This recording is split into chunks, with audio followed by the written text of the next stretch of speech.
What's up, everyone? Today I'm going to show you how to download and set up PokeMMO on your iPhone or Android device. I'll take you through the process step by step, and by the end, you'll be ready to jump right into the game.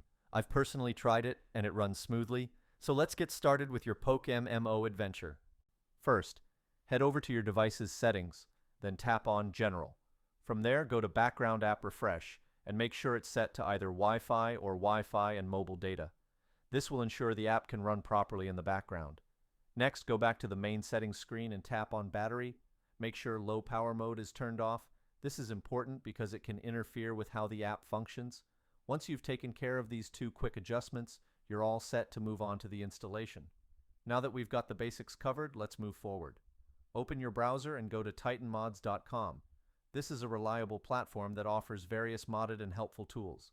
Use the search bar to look up PokeMMO and select it from the list of results. You'll be taken to a detailed page with info like download stats and user reviews. Just hit the Download Now button and the download process will begin.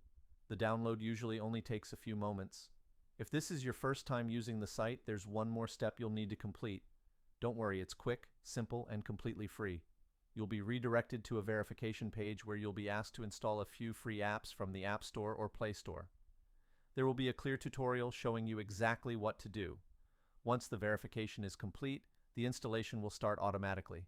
In my case, the setup finished without any issues, and as you can see, the app is now fully installed and ready to use. And that's it. Thanks so much for sticking around until the end. If this helped you out and everything's working fine, don't forget to give the video a thumbs up and subscribe to the channel for more useful guides like this. Got questions or ran into a problem?